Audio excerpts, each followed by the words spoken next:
Okay, in this video we're going to connect to the jungle testnet and also the mainnet. I thought about deploying a contract to both the jungle and the testnet. I was going to do like the token contract and then move tokens across my accounts and all that other stuff that we done earlier in the course, but it should work, exactly like everything we've talked about developing locally on your local node EOS should also apply one-to-one to the jungle testnet and also to the mainnet. So I was like, I'm not going to, just to prove to you that that is in fact the case, I'm not going to go through all the steps and show you all that again. Just know that everything we've done on the local net, and in fact, like your workflow should probably be write the contracts, test the code using your local node EOS. Once you feel comfortable with that, then move it to the test net, test everything out, make sure it works as you expect, and then finally deploy to the mainnet after all of that is done. Again, your first step would be setting up the local node EOS and deploying contracts to it before you even do any of this other stuff. Okay, so the first thing we're going to need to do is create an account. So obviously, and to begin with, here I am at the dev.cryptolions.io/home site, and this is like your home page for the jungle testnet. Oh, by the way, I will mention there are a number of other testnets, but the jungle testnet currently is like the most popular one and kind of the most well-supported one, so that's the one we're going to talk about. But you're welcome to do your own research and find any other testnet you'd like to deploy code to. I imagine it'll be similar to what Ethereum has with its different testnets with different properties. So the first thing we're going to do is we're going to create an account on the jungle testnet, and to do that you need to generate your own public keys. You can see here I've already done that, but I'll do it again just to show you. So here, if I do EOS create key, so technically you should do this twice, right, as per best security practices as we've talked about before, but just for the sake of brevity I'm going to do it once. So I generated a public key. Again, I'll point out that EOS doesn't need to be connected to node EOS or KeosD really to do this. It has the key generation algorithms built into it, so you can create keys completely devoid of any blockchain, any net, anywhere, and they'll be valid keys whether you use these keys on the mainnet, your local node EOS, or on the jungle net. So we created that, and I'll just create an account. Let's call it Udemy course, because this will eventually be a Udemy course.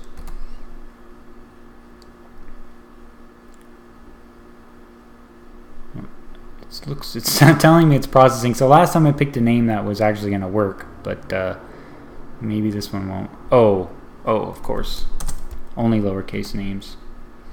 Okay, you'll see all this gets spit out. This is essentially the jungle net delegating RAM and bandwidth to this account so that it can actually do things on the net.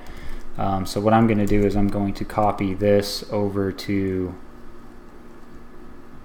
Well, this was from a previous run. So what I'll do is I will copy the public-private key pair over here in case we need it for future reference. I don't suspect we will, and then Udemy course was the name of the account name. Oh, I guess I'll point out, since it did fail earlier, I'll explain why it failed. You can see down here the rules are for account names.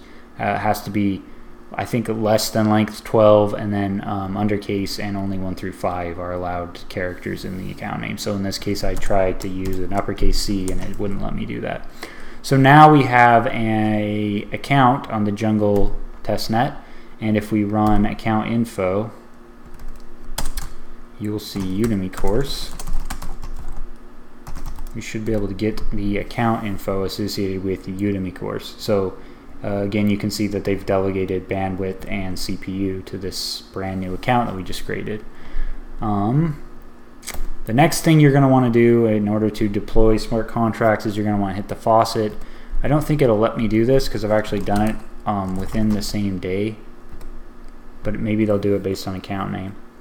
Oh, it looks like they do it based on account name, so that's probably not best practice in my opinion, because I could spam a bunch of new account names and then get a bunch of EOS that way. So I actually think they should probably fix that. But Anyway, you can see here they sent me 10,000 EOS on the, and then they also sent me 10,000 jungle. But these are only testnet EOS, right? Otherwise, they wouldn't be willing to just hand out, that would be around $90,000 worth of EOS. So now if we go back to that account info page and get the account info, you can see now I have 10,000 EOS and 10,000 jungle, whereas before I didn't have those. And now you can essentially do, everything we were doing previously. As I said, we could do something like this. So here I'm hitting the jungle nodes in order to make sure that they've, that's essentially all they're doing here when you run, account info, account history, that kind of stuff. They're essentially running this CLIOS command for you and returning out this data, and you can see it is exactly the same thing that they've printed out here on the account info page. So you might be wondering, why did I type GLIOS? I guess I should have. Bad name. If we go back into my profile, my bash profile down here, you'll see that I created an alias for CLIOS. And what I've done here is I've passed the -u flag and then http://dev.cryptolines.io : 38,000 or whatever that is, 38888. This is how you switch between ports. So if I just run CLIOS back here, and I did let's say I did get account, CLIOS get account instead of GEOS for that Udemy course.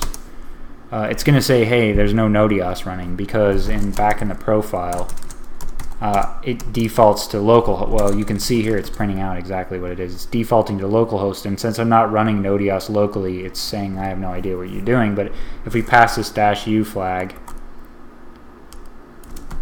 and then pass in, that big old long string back here, it will connect to a node somewhere on the jungle testnet. I'm assuming this is like some sort of load balancer that balances across all of the different nodes, block producing nodes on the jungle testnet. So that's how you do that. And then you can see here, sneak peek, going ahead a couple seconds in the course, this is how you would connect to the mainnet. So rather than connecting to localhost or the jungle testnet, it's exactly the same thing. You pass this -u flag, and then NS James from Scatter has a ELB that load balances across all of the different producing nodes. So I use his, and rather than the one supplied by the Crypto Alliance. Sadly, you can't create accounts using the mainnet the same way you can in the jungle testnet, because obviously this is like real money at stake. So you can see this is the same, it's essentially the same website we're seeing here with jungle, right, except for the mainnet, where you can see the same thing, account info and all that other stuff. And you can see somebody was DDoSing the mainnet. See here. Anyway, you can see here there's no create account, there's no faucet, there's none of that stuff, because you have to actually have EOS in order to create accounts. I have one already built because I have an account already created because I participated in the public sale, but for security purposes, I don't even want to, what I was thinking about doing is just like creating a second account and then, delegating it some EOS and all that other stuff. But given that, I'm kind of security conscious, which is why I'm interested in cryptocurrency, I'm not going to do that. I'm not going to show you guys what my account name is. But rest assured, you could run essentially the same GLIOS, but, back here with the M. I could get that account where, there's no Udemy course here created, so it's not going to do anything. But if I passed in a valid account name, it would print out the same thing. Likewise, I could do account info here. Well, there you go. There's my... Said I wasn't going to do it. There's my account name. It shouldn't be any problem, but because it's just, my public account name. But if we do that here, run, you can see how much EOS I hold on the mainnet. It came pre-staked with CPU and bandwidth, or net CPU and bandwidth. They split it up into two for you during the genesis of the mainnet. So that's that. I think we may keep diving into this. What I might do is go through, because I've noticed a lot of people are having problems like learning how to stake bandwidth and CPU and all these other things. So what I might do is set up a couple of like playpen things on the Jungle testnet, and I actually advise you to do the same things. If you have any questions while you're developing, or you have some weird thing happen on the mainnet, like there's no reason why you can't set up a test on the Jungle testnet where you have all the EOS you need and just like send transactions back and forth and kind of see what's going on there. But anyway, that's connecting to the Jungle testnet and also the mainnet. Those endpoints are available here in my profile. I'll probably post them in the notes for the course or the YouTube video or wherever, so you can have access to these endpoints as well. I'll see you in the next video.